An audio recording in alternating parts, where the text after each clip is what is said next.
안녕하세요, 제니입니다. 얼리 원서가 지금쯤 거의 다 들어갔죠.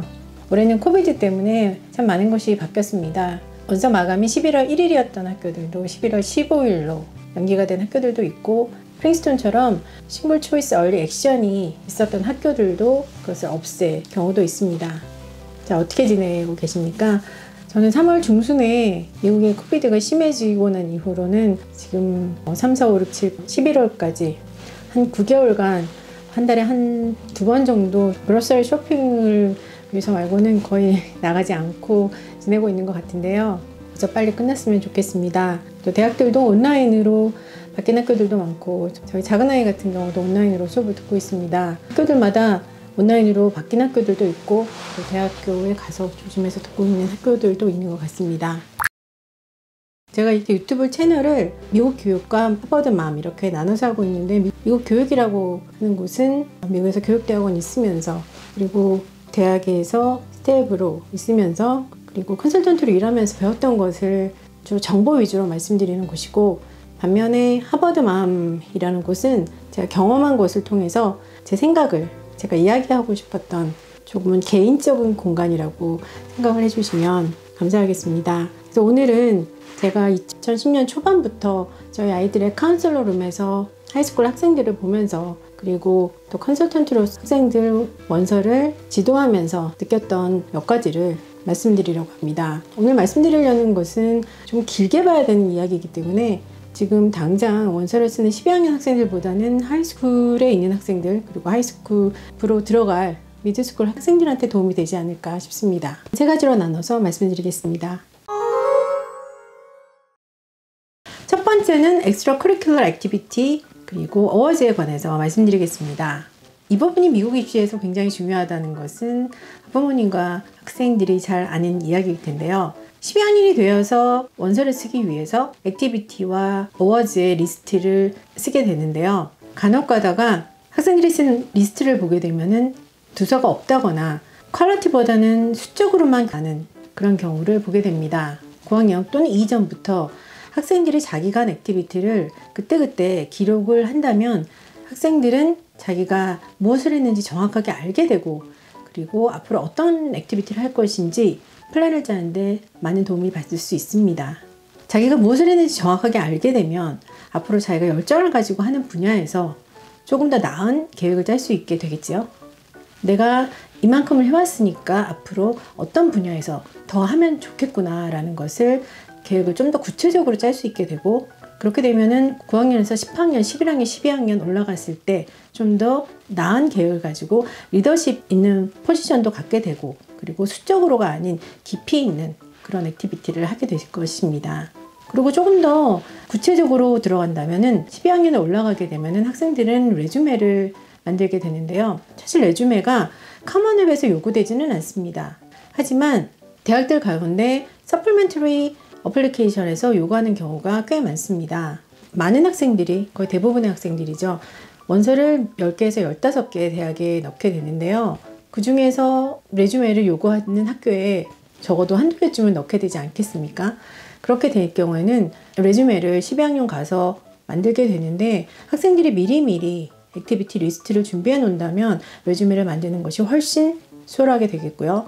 그리고 또 학생들이 액티비티 리스트를 만들어 놓는다면 커먼앱에 들어가는 액티비티 리스트 10개를 만들 때에도, 그리고 어워드 리스트 5개를 만들 때에도 쉽게 만들 수 있습니다. 그리고 원서에 들어가는 에세이를 쓸 때에도 미리 만들어 놓은 리스트를 보면서, 아, 내가 이 액티비티를 할 때 이런 일이 있었지 하면서 에세이를 쓸 때 많은 도움을 받을 수 있습니다. 그래서 여러모로 액티비티 리스트를 그때그때 만들어 놓는 것이 도움이 됩니다.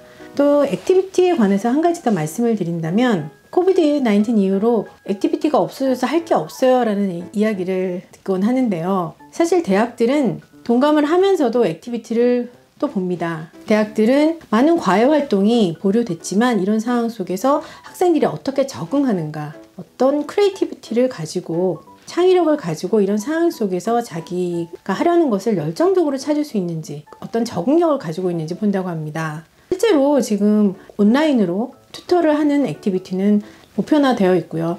음악을 하는 학생들 같은 경우는 온라인으로 가상 콘서트를 하는 것도 많이 알려져 있습니다. 그래서 학생들이 창의력을 가지고 어떻게 하면 자기의 열정을 자기가 하려고 하는 곳에서 찾을 수 있는지 궁리해 보시는 것이 좋을 것 같습니다. 두 번째는 소셜미디어에 관한 것입니다. 요새는 소셜미디어, SNS라고 흔히들 얘기하는데 없이는 살 수가 없죠. 지금 제가 하고 있는 유튜브도 사실 따지면 소셜미디어의 한 가지인데요. 트위터, 인스타그램, 학생들이 요새 더 많이 하는 것들은 제가 좀 세대가 요새 세대가 아니라서 더 많은 것들이 많을 것 같습니다. 이런 것들이 학생들한테는 굉장히 파퓰러하고 하지만 이게 또 굉장히 위험한 매체가 될 수 있습니다. 물론 어드미션 오피서들이 지원자 학생들의 SNS를 일일이 체크를 할 만큼 시간이 많지는 않습니다. 하지만 요새는 또 컴퓨터 프로그램이 그만큼 발전되어 있기 때문에 어떤 도구를 써서 또 체크를 했을 때 문제가 되는 일이 생긴다면 안 되겠지요. 학생들이 SNS, 페이스북, 트윗, 인스타그램에 의심스러운 문제가 될 수 있는 포스트, 게시물, 사진 이런 것들 올린 것이 있다면 삭제하는 것이 안전하지 않을까 생각됩니다. 그리고 이것은 합격을 한 후에도 마찬가지입니다. 인턴이나 회사를 들어가기 위해서도 앞으로도 그런 것은 안 하는 것이 좋겠습니다. 반면에 SNS 그리고 웹페이지 잘 활용하면 도움이 됩니다. 사실 많은 사람들이 컴퓨터 앞에서 요즘은 바짝 붙어서 생활을 하고 있습니다. 특히 코비드-19 이후에는 재택하는 사람들이 많아서 더 그렇습니다.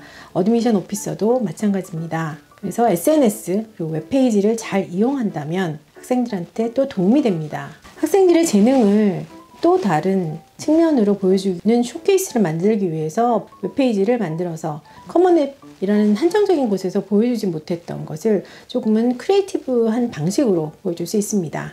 웹페이지는 자기만의 공간이기 때문에 다양한 관심사를 그리고 다양한 형식으로 보여줄 수 있겠죠.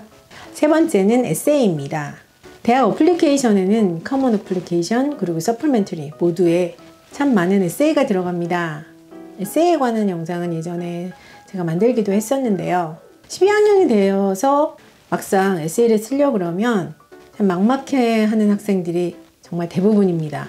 글을 잘 쓴다고 또 영어 잉글리시 시간에서도 A를 주고 맞아 왔던 학생들도 사실은 에세이를 쓸 때는 많이 힘들어하고 제가 읽어봤을 때 스타일을 못 잡는 경우가 참 많습니다. 모든 하이스쿨 클래스에서의 라이팅이 그렇진 않겠지만 대체적으로 하이스쿨 클래스에서 묻고 있는 글은 무엇을 알고 있느냐를 묻고 있다면 칼리지 어플리케이션은 그들이 누군지를 알고 싶어 합니다. 나레이티브 퍼스널 에세이라고 하죠. 학생들의 경험에서 배운 교훈 그리고 그 경험이 더 의미가 있는 이유를 쓰게 합니다. 그리고 또한 학생들이 어떤 것에 열정이 있는지 그리고 학생들의 캐릭터, 학생들의 퍼스널리티 그리고 학생들이 그들의 학교에 어떤 것을 더 더해줄 수 있는지 그 에세이를 통해서 알려고 하고 있습니다. 일기랑은 조금은 형태가 다르다고 볼 수 있습니다. 일기는 자기 혼자 보는 건데 어플리케이션에 들어가는 나레이티브 에세이는 독자가 있습니다. 어드미션 오피서가 있는 것이죠. 그래서 1인칭이지만 조금 형태가 다르다고 보실 수 있습니다. 커먼 어플리케이션에 나와 있는 주제는 바뀌기도 합니다. 더해지기도 했습니다. 하지만 거의 바뀌지 않습니다. 그래서 12학년이 되는 서머 베케이션, 여름방학 때 시작을 하는 것보다는 시간이 조금 더 여유가 있을 때 미리미리 나레이티브 에세이를 써보는 것이 좋지 않을까 싶습니다. 9학년, 10학년, 11학년 이럴 때 자기의 경험, 생생한 예시와 디테일을 넣어서 써보고 그리고 부모님, 친구들과 공유해보면서 어떤 것이 부족한지 어떤 점을 잘 썼는지 이야기 나눠보는 것 어떨까 싶습니다. 자, 오늘 칼리지 어플리케이션에 관해서 제가 느꼈던 3가지 말씀드려 봤습니다. 물론 이거 말고도 중요한 점들이 많습니다만 오랫동안 준비를 하면 좋겠다 싶은 3가지 점 우선 말씀드려 봤습니다. 도움 되셨으면 좋겠고요. 건강 조심하시고 좋은 하루 보내세요. 감사합니다.